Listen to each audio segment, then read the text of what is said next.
चलिए आइए बच्चों स्टार्ट करते हैं, और खत्म होने वाला है, फिर ब्रेक ही ब्रेक है, घर जाके आराम से लेना। हमने जो फॉर्मेट रखा है स्टडीज का वो यही है, मॉर्निंग में आके एक टारगेट अचीव करिए, घर जाके क्योंकि आपने ब्रेक ही लेना है, घर जाके ऐसा तो है नहीं इमीडिएटली पढ़ने बैठ जाएंगे, घर जाके आपका ब्रेक लीजिए आराम से, और फिर शाम का टाइम पूरा सेल्फ स्टडी में लगाइए। ये सबसे बढ़िया सीक्वेंस बनेगा। Death of a partner, death की जब बात कर रहे हैं बच्चों, ये एकदम सिमिलर टॉपिक बन जाता है एज कंपेयर टू रिटायरमेंट। इसके अंदर एक आधा पॉइंट बस ध्यान में रखना है कि जब पार्टनर का रिटायरमेंट होता है तो उसके लोन में ट्रांसफर होता था, यहां पे कहां पे ट्रांसफर होगा, उसके एग्जीक्यूटर के अंदर। इसके अलावा इसका जो अकाउंटिंग ट्रीटमेंट है of diseased partner share in profits, ये हल्का सा नया टॉपिक आता है जो आपको ध्यान रखना है। आइए मैं समझाता हूं। ये देखिए, इसके ना दो मेजर ट्रीटमेंट थे।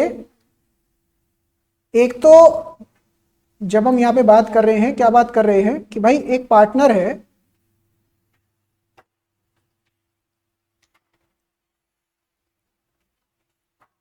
ए बी सी, इसमें से सी की डेथ हो गई है कब, 1/9 को डेथ हो गई, ठीक है। अब यहां से लेके यहां तक उसने क्या प्रॉफिट कमाया, इस चीज का कैलकुलेशन कर रहे हैं, यानी कि profit from the accounting year till the date of his death. ये एक छोटा सा टॉपिक आता है जो आपका नया बन सकता है। अब इसको निकालने का तरीका से पहले इसकी अकाउंटिंग एंट्री क्या होती है ये याद रखना। This method is used when new profit sharing ratio of continuing partner does not differ from their old profit sharing ratio. मतलब जब नया profit sharing ratio and old profit sharing ratio same हो, तब आपको ये वाली जर्नल एंट्रीज करनी है। बट अगर आपका old profit sharing ratio and new profit sharing ratio अलग अलग है, तब आपको ये वाले एंट्रीज करनी है। P&L suspense to deceased partners capital account. अच्छा, यहां पे बच्चों 1 मार्कर के हिसाब से याद रखिएगा, P&L सस्पेंस जो होता है ये कहां अपीयर करेगा, on the asset side of balance sheet. ये समझ में आया। दूसरा, अगर लॉस आ रहा है तो बच्चों डिजीज पार्टनर का कैपिटल कम कर देंगे हम टू P&L सस्पेंस, और P&L सस्पेंस कहां पे एक्ट करेगा, as a liability side of balance sheet. ये समझ में आया हमें। अगर आपका new profit sharing ratio of continuing partner differs, अलग है as compare to the old ratio, तो आपको क्या करना है, gaining to deceased partner in the case of profit, और लॉस के केस में डिजीज टू गेनिंग पार्टनर। ये समझ में आता है, कोई डाउट है इसके अंदर। अब ये निकालना कैसे है, इसके लिए दो बेसिस होते हैं, on the basis of time या on the basis of sales. आइए इसको एक क्वेश्चन के थ्रू देखते हैं।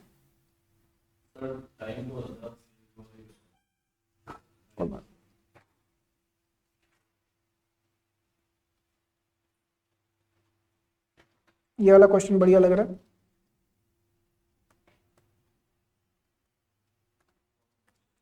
Nirmala, Divisha and Sara were partners in a firm sharing profits and losses in the ratio of 3:4:3. Books are closed on 31st March every year. Sara died on 1st February 2000. तो 1/4/2021, 31 March 2022, 1/4/2020। Death कब हो गई है बच्चों, यहां पे 1/2/2022 को, यानी कि 10 महीने बाद। As per partnership deed, Sarah's executor are entitled to share profits till the date of death on the basis of sales turnover. यही कह रहे थे आप, सेल्स के बेसिस पे। Sales for the year ended 31 March 2022, यानी कि पिछले साल की सेल्स हमारी कितनी थी, 10 लाख रुपए की, एंड प्रॉफिट इज 1,20,000। यानी कि अगर मैं परसेंटेज टर्म्स में निकालूं तो 12% का प्रॉफिट था। Sales has a positive trend of 20%, मतलब अगर मैं अनुमान लगाऊं तो अगले साल हमारी सेल्स 12 लाख रुपए की हो जानी चाहिए थी। 20% से अगर बढ़ा दोगे तो पूरे साल में 12 लाख की हो जानी चाहिए थी, अभी पता नहीं है क्योंकि साल कंप्लीट थोड़ी ना हुआ है। And percentage of profit earning reduced by 2%, मतलब ये प्रॉफिट 10% रह जाना चाहिए था। पहले इतना समझ में आया? तो वाकई में अनुमान के बेसिस पे हमें प्रॉफिट हुआ कितना होगा? पहले तो बच्चों ये बात बताइए, इस साल का 12 लाख रुपए की सेल इंटू 10/12, तो 10 लाख रुपए की सेल्स हो गई। कौन से टाइम पीरियड के लिए? इस टाइम पीरियड के लिए। पूरे साल का अगर आप अनुमान 12 लाख का लगा रहे हो तो 10 महीने की सेल्स कितनी होनी चाहिए? 10 लाख रुपए की, क्योंकि बीच में मरमरा गया ना, ये मतलब डेथ हो गई बीच में। ये ध्यान रखना कि डेथ के चैप्टर में यही तो प्रॉब्लम आती है कि बीच में डेथ हो जाती है, ठीक है ना? तरीके से मतलब उसे मर्डर बोलते हैं, तरीके से करना चाहिए। अब इसके अंदर बच्चों प्रॉफिट का परसेंटेज कितना हुआ? 10%। तो कितना प्रॉफिट हो गया? 1 लाख रुपए का। अब वो बाय चांस की बात है, सेम है या नहीं है, बट 1 लाख रुपए का प्रॉफिट आ गया। यानी कि इस टाइम पीरियड के दौरान पार्टनर की डेथ से पहले 1 लाख रुपए का एस्टिमेटेड प्रॉफिट निकल के आ रहा है। इस 1 लाख रुपए का सारा का शेयर कितना बनता है? 1 lakh into 3/10 which is 30,000 rupees. ये बात गया दिमाग में? कोई डाउट्स इसके अंदर? अब ये जब 30,000 रुपीज निकल के आ रहा है, इसका करना क्या है? प्रॉफिट शेयरिंग रेशियो के चेंज की तो कोई बात नहीं है, तो सीधा पीएनएल सस्पेंस टू सारास कैपिटल चला। बोलिए।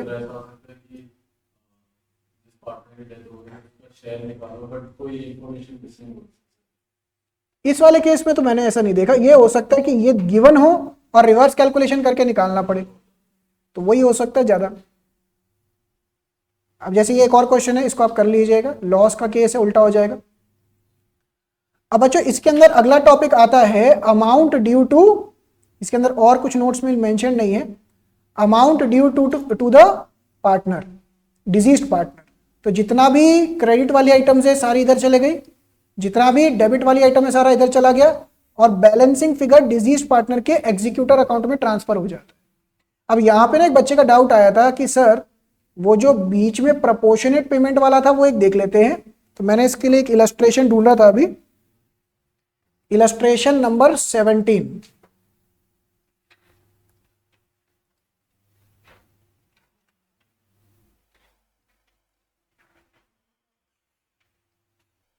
ABC were partners in a firm sharing profits in the ratio of 3:2:1। इसमें से C की डेथ हो गई है 30 जून 2016 को। After all necessary adjustments his capital account showed a credit balance of 70,600। तो 70,600 रुपए फर्म ने पार्टनर को, डिजीज पार्टनर के एग्जीक्यूटर को देने हैं। सीज एग्जीक्यूटर वॉज पेड 10,600, तो बचा कितना? 60,000 रुपए on 1 July 2016 and the balance in 3 equal yearly instalment starting from 30 June 2017। अब ये चीज समझिए, पहले तो मैं फाइनेंशियल ईयर्स अगर यहां पे लिखूं,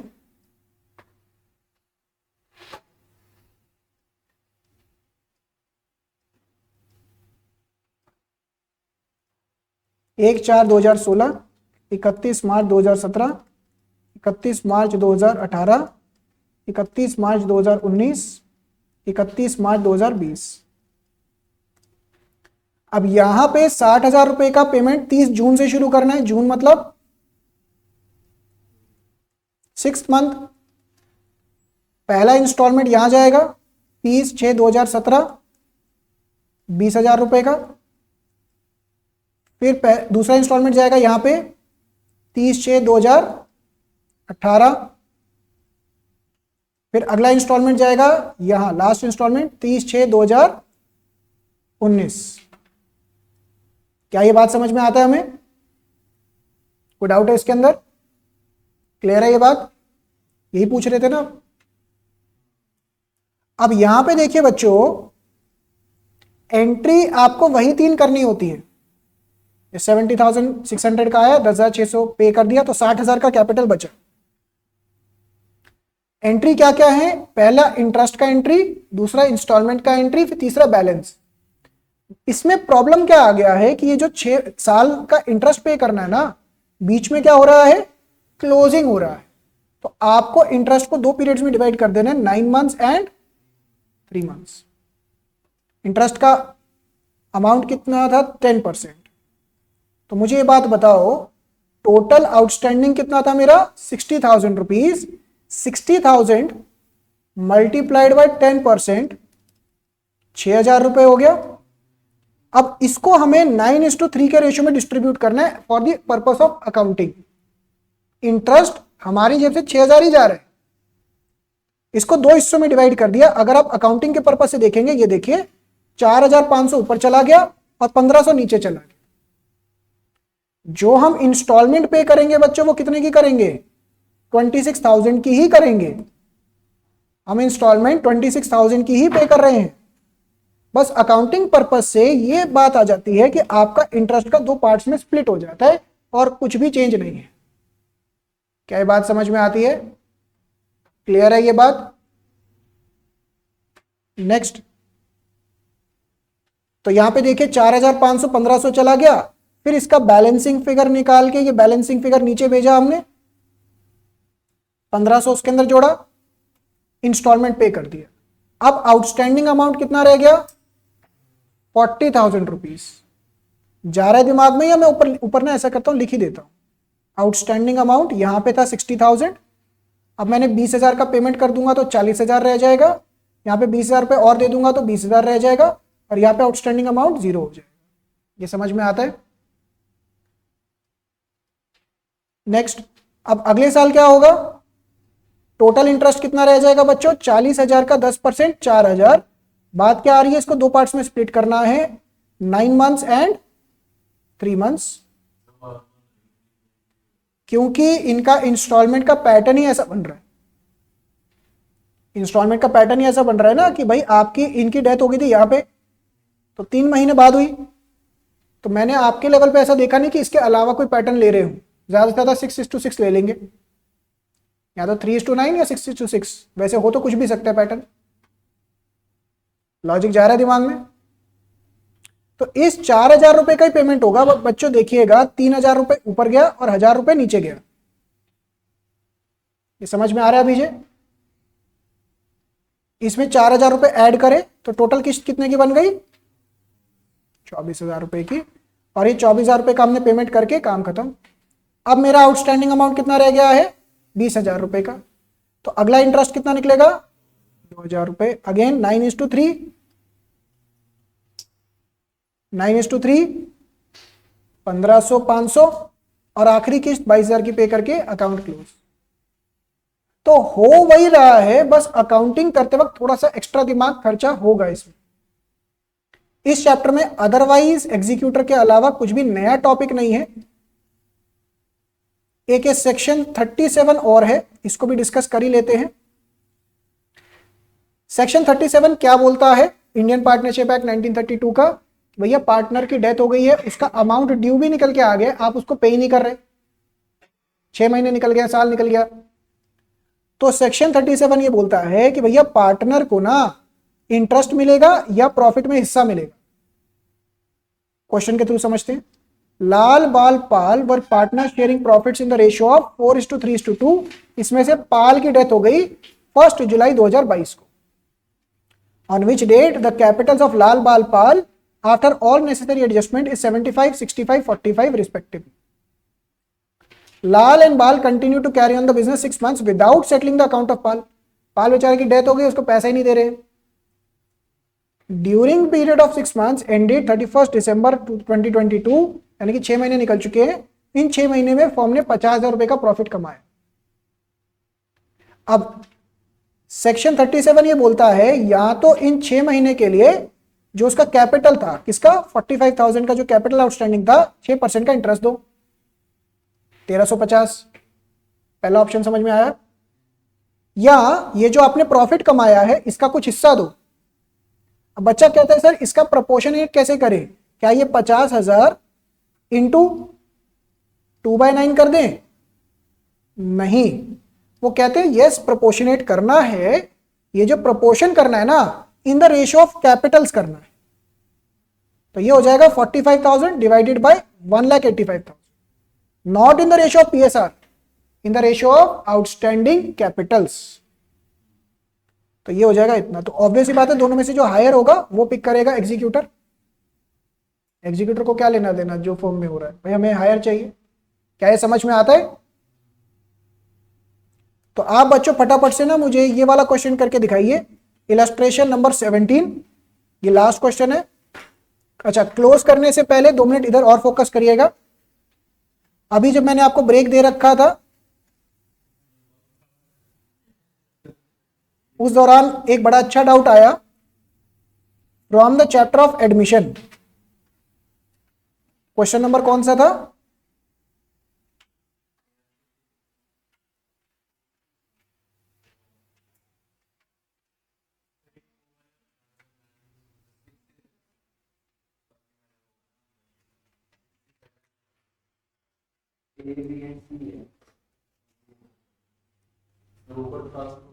ये रहा, इधर देखिए बच्चों ध्यान से, मेरी बुक का इलस्ट्रेशन नंबर 69 है, आपकी बुक्स के अंदर 66 है।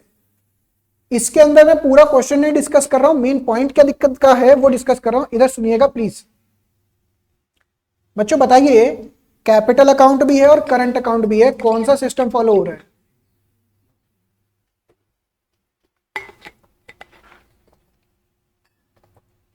फिक्स सिस्टम फॉलो होता हुआ दिखाई दे रहा है हमें क्लियरली, इसके अंदर कोई डाउट्स तो नहीं। इन सबका क्रेडिट बैलेंस, इसका क्रेडिट बैलेंस और बी का डेबिट बैलेंस। तो अगर आप यहां पे देखेंगे ओपनिंग बैलेंस, ओपनिंग बैलेंस और कैपिटल अकाउंट अलग से बन गया, कोई दिक्कत तो नहीं। अब ये बच्चों एडमिशन का क्वेश्चन है, बच्चा कहता है सर एडमिशन के लिए डी का तो बनाया नहीं, आप यहां पे अगर लाइन खींचना चाहे डी की भी खींच सकते हैं, कोई प्रॉब्लम नहीं। अब प्रॉब्लम कहां आती है इसको समझिए। जो डी पार्टनर है, capital accounts of the partners will be adjusted on the basis of Ds capital through current account. और डी भाई साहब कैपिटल लेकर कितना आ रहे हैं, न्यू प्रॉफिट शेयरिंग रेशियो 2:1 है, 1 लाख रुपए लेकर आ रहे हैं फॉर 1/6 शेयर। तो मुझे ये बात बताइए, अगर ये नॉर्मल क्वेश्चन होता तो नया पार्टनर पुरानों के हिसाब से एडजस्ट कर रहे हैं या पुराने नए के हिसाब से एडजस्ट कर रहे हैं? पुराने नए के हिसाब से, केस नंबर 1। तो आप क्या करते, 1 लाख इंटू 6/1, तो ये हो गया 6 लाख रुपए का टोटल कैपिटल। स्टेप नंबर 2 क्या था, इसको न्यू रेशियो में डिस्ट्रीब्यूट करना है 2:2:1:1, दैट इज 2 लाख 2 लाख 1 लाख 1 लाख। कोई डाउट गया यहां तक दिमाग में हमारे? यानी कि ये पार्टनर तो अपना पैसा लेकर आ रहा है, एंट्री क्या हो गया, bank account debit to the capital account, bank account debit to the capital account, और उसका बैलेंसिंग फिगर कैरी फॉरवर्ड हो जाएगा डी का। कोई दिक्कत? अब ए बी और सी का कैपिटल कितना होना चाहिए, 2 लाख 2 लाख 1 लाख। कर सकते कर, मैं बोला तो अभी स्टार्ट कर। बच्चों मुझे ये बात बताइए, यहां तक जो टिक लगा रखे हैं समझ में आया? अब बच्चों क्वेश्चन के अंदर क्या लिखा हुआ है, मैंने पहला स्टेप क्या होता था, टोटल कैपिटल चाहिए, दूसरा न्यू पीएसआर में, तीसरा बैलेंसिंग फिगर निकालो, जो लेना देना है बैंक या करंट के थ्रू कर लो। इस क्वेश्चन में क्या बोल रहा है, किसके थ्रू लेना देना करना है, करंट के थ्रू। क्या इसमें करंट अकाउंट अलग से ओपन कर रखा है? यस। तो बच्चों ये बैलेंस शीट में सीधा जाने की बजाय बैलेंसिंग फिगर कहां जाएगा, पहले ऊपर जाएगा। तो बच्चे का ये डाउट आ रहा है ये ऊपर क्यों जा रहा है, भाई करंट अकाउंट के थ्रू एडजस्टमेंट करते थे तो आप इसको एल मतलब लेफ्ट मतलब लायबिलिटी साइड में दिखाते थे, बस ये डायरेक्टली लायबिलिटी में ना दिखा के पहले करंट अकाउंट में ट्रांसफर कर रहे हैं आप, क्योंकि करंट अकाउंट ऑलरेडी ओपन कर रखा है। फिर उसका बैलेंसिंग फिगर निकाल के आप बैलेंस शीट के लायबिलिटी साइड पे दिखाओ। तो इस वजह से ये ऊपर जा रहा है, जो बैलेंसिंग फिगर निकल रहा है ना ये ऊपर की तरफ जा रहा है। क्या ये समझ में आया? अभिजय क्लियर? बोलिए क्या है भाई? Bills receivable of this discounted with the bank was dishonored, which is not recorded in the books. अब इसका क्या था, बिल्स रिसीवेबल डिस्काउंटेड, इसके अंदर ना ऐसा कुछ था कि नो इफेक्ट कुछ ऐसा था, डेटर्स में ऐड हो गया है यहाँ पे, मैं समझाता हूँ। और इसके अंदर पॉइंट क्या था, कैश में से माइनस, मैं समझाता हूँ। इसके लिए थोड़ी कहानी सुनानी पड़ेगी। कहाँ चला गया, ये रहा, ये देखिए। आपने बना रखा है तो बहुत बढ़िया, अगर नहीं बना रखा प्लीज दोबारा से सुन लीजिएगा।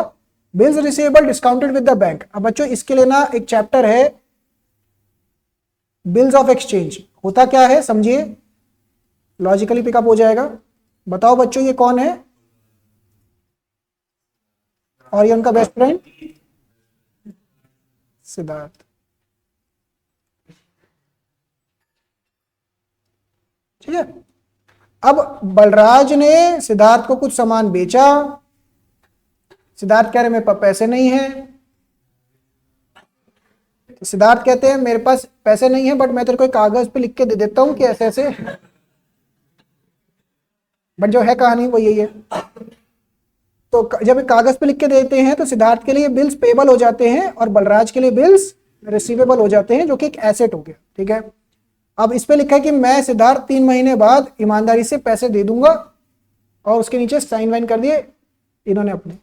अब बलराज को 3 महीने रुका नहीं गया, इनको पैसों की तुरंत जरूरत है। ये बैंक के पास जाते हैं और बैंक से पैसा ले लेते हैं, डिस्काउंटिंग करवा लेते हैं। पहले इतना समझ में आया, इतना समझ में आया, यानी कि अब ये बिल्स रिसीवेबल किसके पास पहुंच गया, बैंक के पास। समझ रहे बात। अब 3 महीने बाद क्या होगा, बैंक जाएंगे, सिद्धार्थ को कॉल करेंगे, सिद्धार्थ को बोलेंगे सिद्धार्थ पैसा दे दो। सिद्धार्थ क्या बोलते हैं, पैसे नहीं है मेरे पास, सुहान दे नहीं रहा है, ये नहीं कर रहा है, वो नहीं कर रहा है, ऐसे सब बहाने मारते। यानी कि ये जो बिल है ये क्या हो गया, डिसऑनर। पहले यहां तक कहानी पहुंची। अब ये डिसऑनर होने के बाद अगला बैंक कॉल किसको करेंगे, बलराज को। कहते किसके पास दे दिया बिल ऐसे ऐसे, वो तो बड़ी बदतमीजी से बात कर रहे हैं, जो भी है। अब बैंक ये पैसा अल्टीमेटली, सिद्धार्थ ने तो मना कर दिया, बैंक को सिद्धार्थ से लेना देना भी नहीं है। बैंक किसको जानता है, बलराज को, क्योंकि बलराज बैंक का कस्टमर है, बलराज की रिस्पॉन्सिबिलिटी है ये बिल की। तो बैंक बलराज को पकड़ता है, बैंक बोलता है कि भैया ये पैसा चाहिए अभी। तो बलराज कहता है कि मेरे बैंक अकाउंट से पैसा काट लो, बहुत पैसा है मेरे पास, कोई दिक्कत नहीं। तो एक तो बलराज इस केस में फॉर्म का बैंक अकाउंट कम हो जाएगा, क्योंकि बैंक अपना पैसा रिकवर कर लेगा, कोई दिक्कत। ये समझ में आया, कोई डाउट। अच्छा, दूसरी तरफ बलराज फिर सिद्धार्थ को फोन करते हैं, सिद्धार्थ को कहते हैं देख अब तूने मुझे इतने पैसे दोबारा से देने, मतलब डेटर वापस बढ़ जाएंगे ना। तो इसकी बेसिकली एंट्री क्या होती है, debtor account debit to bank. Debtor वापस बढ़ गए ना हमारे, सिद्धार्थ को हमने सामान बेचा था, वो यही बोल रहा था ना मैं 3 महीने बाद दे दूंगा पैसा, वो नहीं दे पा रहे थे, इसी वजह से बिल्स रिसीवेबल बनाया था ना। तो डेटर बढ़ जाते हैं इसके अंदर, और कैश में से कम हो जाता है, माइनस हो जाएगा।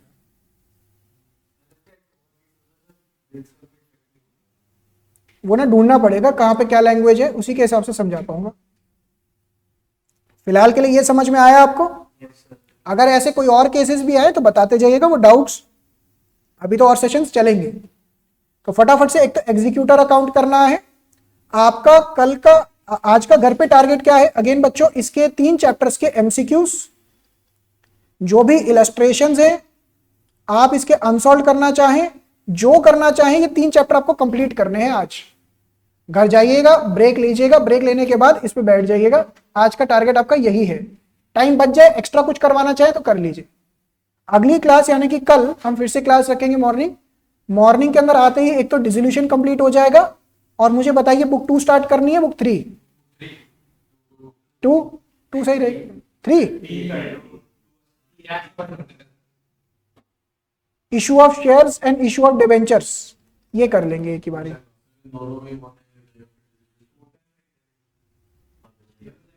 हाँ नहीं, इसके अंदर प्रैक्टिस के लिए दूंगा ना मैं आपको, जैसे 8 टाइम लगाए इतना टाइम तो लगाएंगे हम, ठीक है ना। चलो स्टार्ट कर लीजिए बच्चों एग्जीक्यूटर का वो क्वेश्चन।